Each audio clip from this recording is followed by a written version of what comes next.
Bonjour à tous et bienvenue sur boursicoté.com pour cette nouvelle analyse technique du CAC 40 en clôture avec une séance donc baissière au lendemain du résultat d'Alphabet. Eh bien le marché est parti à la baisse puisque les résultats n'étaient pas conformes aux attentes. On a eu d'autres résultats aussi qui n'étaient pas très encourageants, ce qui nous provoque bien ce gap de rupture avec donc une phase de consolidation mais qui est très intéressante puisqu'on ne revient même pas ici sur le gap que l'on avait connu suite donc au résultat d'LVMH, et on revient ici sur une zone technique qui était déjà clairement identifiée à 7577 points, ce qui confirme donc la validité de cette zone horizontale.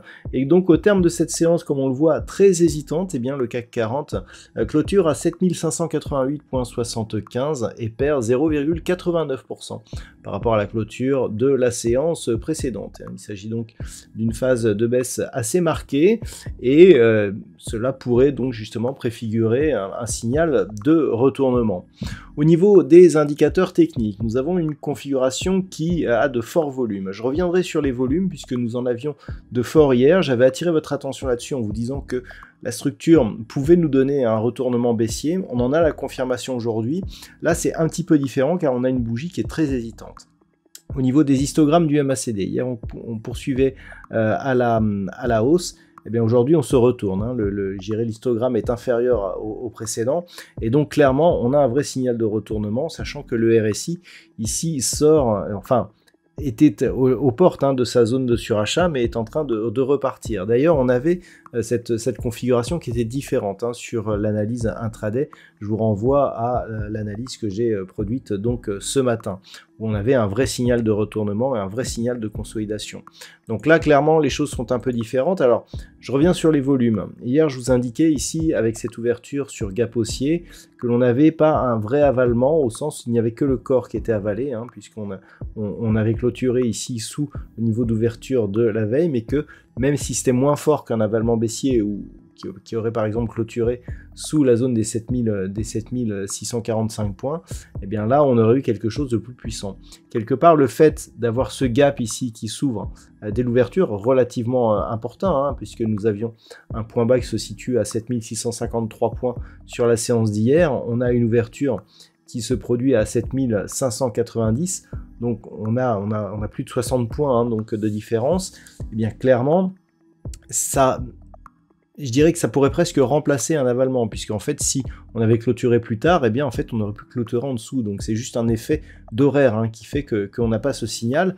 Et le fait ici d'avoir, par contre, une bougie qui vient taper un support avec des volumes supérieurs à la moyenne, ce n'est pas très encourageant non plus, puisque même si on pourrait penser qu'ici qu'une bougie hésitante pourrait nous provoquer un rebond, on voit aussi que l'ombre est portée majoritairement sur la partie supérieure de la bougie. Donc techniquement, on a quand même des signaux qui pourraient amener à une poursuite du mouvement baissier. Nous avons encore des résultats d'entreprise qui sont prévus sur le marché américain après la clôture à 22h, notamment des résultats majeurs.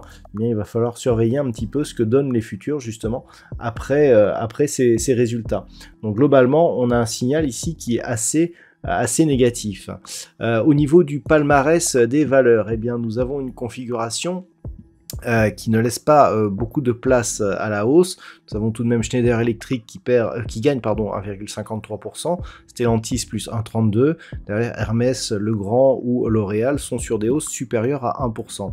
Et puis à la baisse, on a ce gadin du jour Dassault Systèmes qui perd 10,36%, suivi de BNP Paribas qui a déçu sur ses perspectives à moins 9,21%. C'est assez énorme, ça tire le marché à la baisse.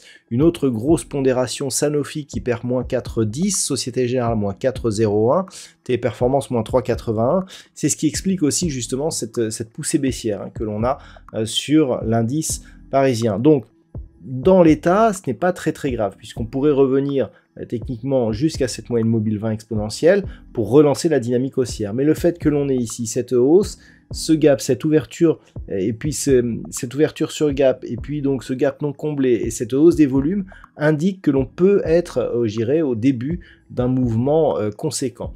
Donc c'est ce qu'il va falloir surveiller. Globalement, tant que l'on reste ici au-dessus de 7577 points, on peut considérer que l'on est toujours ici dans la dynamique qui a été impulsée par ce gap et ce nouveau plus haut historique sur l'indice parisien.